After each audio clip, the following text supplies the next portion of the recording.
Hey, and welcome to this short vlog. I just want to wish all my subscribers and viewers safe passage through these really strange times we currently find ourselves in. I really hope you and your family remain well throughout the duration of however long this is going to carry on for.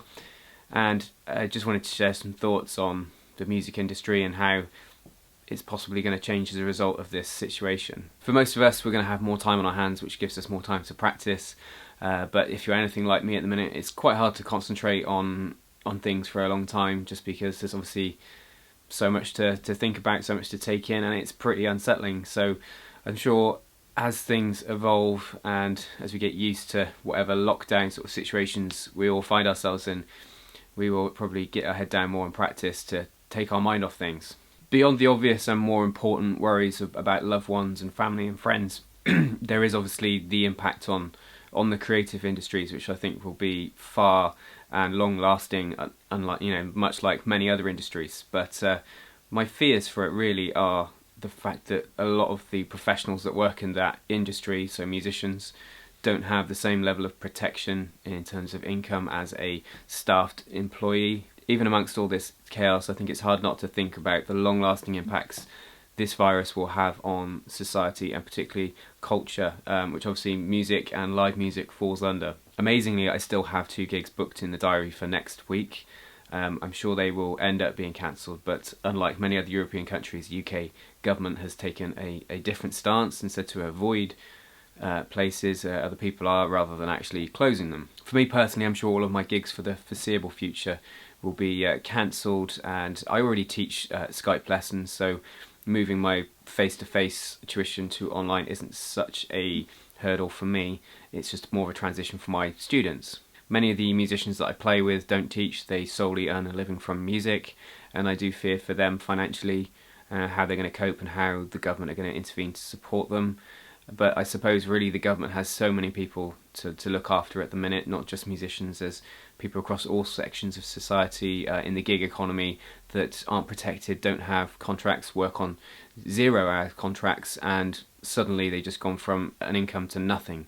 So I really hope that governments across the world do support people in creative roles, in any role where they don't have the protection that other employees do with long-term contracts. But thinking of the longer-term implications of when we've all got through this and we're out the other side, what are the lasting implications for the music industry as a whole?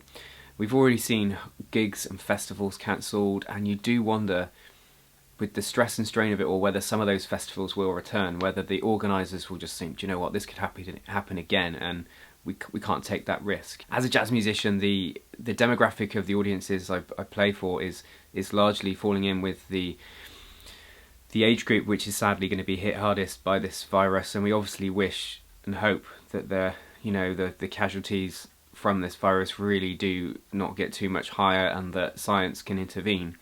But I do think audiences for genres like jazz and possibly classical music may be hit quite hard by this. So I think, some of those great festivals I play, will they be able to return? Even if they can, will they want to? Because of the fears of things like this happening again and the financial risk that it places upon them. Moving on to sort of more general music venues, whether it be theatres, clubs, jazz clubs, pubs, restaurants, those types of arts centres, things like that. You do worry that what will actually be left when we get to the other side of this. Some of them may be forced to close because of the lack of income. Some may not have cash reserves. In some places they may not get government support. And I think that could be a really sad thing, is that when we do get through this difficult time, then we do want cultural things like sport and music and art to help us rebuild and move on. You do wonder how much of it will still remain. For me personally, I think this could make people very risk adverse who normally put events on, and I have so much admiration and respect for people that put on festivals and concerts, because often they take a big hit themselves for the sake of others. And when we do get to the side, you could see sort of people thinking, I don't want to put myself in that position again. So with the potential for venues to be forced to close, when we do get through this, there could be a reduction in the number of places where musicians can play. You could see it moving more to maybe bands having to hire out spaces, so whether it be things like community centres or venues themselves, which they pay a fee to hire out and then sell the tickets themselves maybe, so the risk is on the band rather than an owner of a venue or a festival. The other worry I see going forward will be, naturally when music does return to public places, or when, social distancing is reduced and we sort of move back to some sort of normality, is that places that do put on music will, not through necessarily choice, but will be forced to pay musicians less. And that might result in more instances of solo artists or duos. Not that there's anything wrong with those, but I think it's nice to be able to see a quartet or a quintet in public. It's great, but obviously a solo artist or a duo is a lot cheaper. So might we see the form of music taking place more in that instance? I think in the UK we already see that quite a bit anyway. Anyway, that's my thoughts on a possible sort of future reality for musicians and music in the future. It's a bit doom and gloom, I know, but it's hard not to feel that things are going to be different. There's more pressing concerns now, obviously, your health, everyone's health, and while some people are stockpiling food and toilet rolls and all that stuff, I think, us guitarists, let's make sure we've got enough strings to ride this out.